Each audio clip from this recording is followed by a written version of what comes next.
Most people spend years trying to save their first $100,000, and then they reach it and immediately make a decision that quietly kills everything they just built.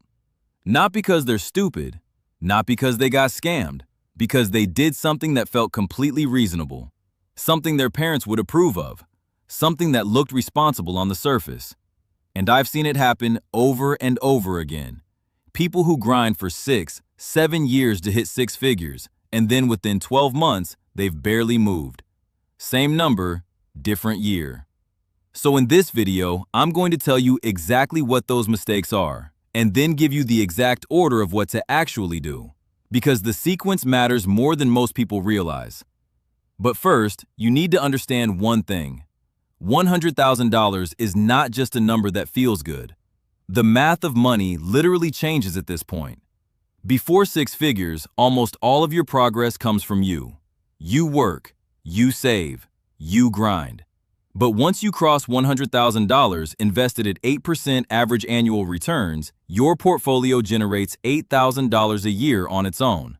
That's $667 a month showing up without you doing anything differently at all. Charlie Munger once said, "The first $100,000 is a grind. You just have to get it done. But after that, you can ease off a little." Because once compounding has enough capital behind it, the timeline collapses. Your first $100,000 might take 6 or 7 years. Your second takes 4. Your third, 3. Same returns, same discipline. Just the math doing what it always does when you give it enough fuel. The problem is, most people never experience that acceleration. Because right at this moment, when the machine finally starts running, they make one of 3 mistakes. The first mistake looks like the most responsible thing in the world. You move your money somewhere safe, a regular savings account, where nothing can happen to it. Except something is happening to it. The national average interest rate on a standard savings account hovers around 0.4 to 0.5%. Historical inflation runs closer to 3%. Every single year, you're losing somewhere between $2,000 and $3,000 in real purchasing power. The number on the screen stays the same. The value quietly disappears. The account felt safe. It was actually a slow bleed. The second mistake goes in the complete opposite direction. Now that you have real money, you start hearing about things. Crypto cycles, AI plays, some real estate syndication. A coworker put $30,000 into. You start researching individual stocks at midnight, convinced you can find something the market hasn't priced in yet.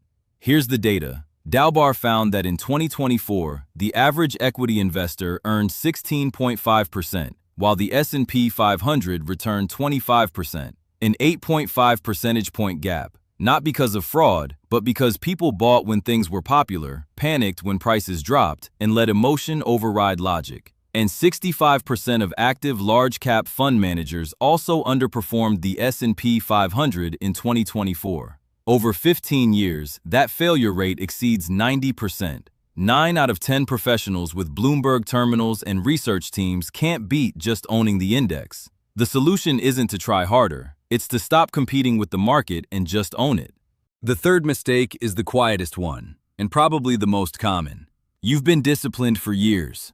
No car payment, roommates longer than you wanted, packed lunches, and now you have $100,000. So some part of your brain decides you've earned a little breathing room. You upgrade your apartment, stop tracking as carefully. Small lifestyle shifts that slowly move the baseline up.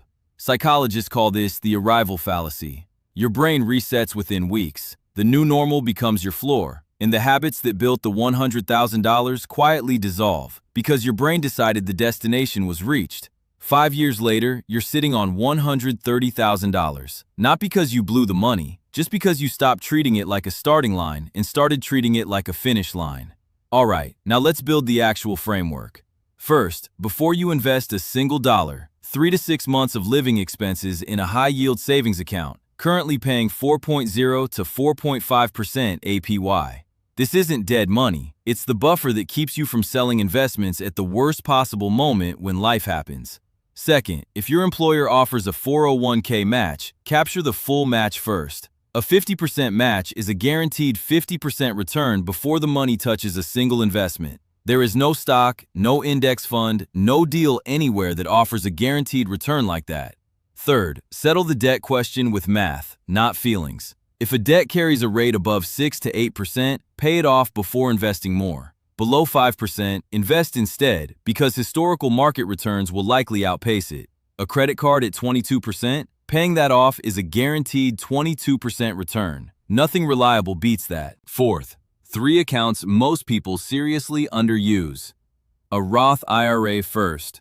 Contribution limit is around $7,000 per year. Goes in after tax, grows completely tax-free, comes out in retirement completely tax-free. The IRS never touches it again. Then the HSA, the most underrated tool in the entire U.S. tax code. Triple tax advantage. Contributions are deductible, growth is tax-free, withdrawals for medical expenses are tax-free. The optimal play: pay medical expenses out of pocket, keep every receipt, let the HSA compound untouched for decades, then reimburse yourself at 65. There's no time limit on HSA reimbursement.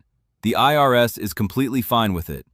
Then max the 401k beyond the match, over $23,000 per year, compounding in a tax-advantaged account. Fifth, everything left goes into a taxable brokerage account. 3 funds: a total U.S. stock market index fund, a total international fund, a bond fund for stability. These 3 hold around 20,000 securities across dozens of countries. Total annual cost, roughly 0.04%. The average actively managed fund charges 10 times that for the privilege of underperforming the market 90% of the time. Stop trying to be clever. Own the market. Let it do what it has done for a century. Here's what I want to leave you with. At $100,000 properly invested, your money generates $8,000 a year on its own. At $500,000, that same portfolio produces $40,000 a year passively. At $1 million, it produces a full salary every single year without you doing anything but leaving it alone. The people who actually build real wealth after $100,000 aren't the ones who found smarter investments. They're the ones who stayed relentlessly boring, automated contributions, ignored market noise, routed half of every raise into investments before it could become spending. The second $100,000 arrives 35% faster than the first, the third faster than that. But only if you stay in the game and stop interrupting the process. Set up the accounts, automate the contributions, and then do the hardest thing in personal finance. Get out of the way and let the math run. Because what Munger meant when he said, you can ease off after $100,000, he didn't mean stop. He meant the grinding, scraping, sacrifice everything phase is behind you now. What's ahead is something quieter. The part where your money stops being a number you check and starts being a force that works while you sleep. Don't waste it.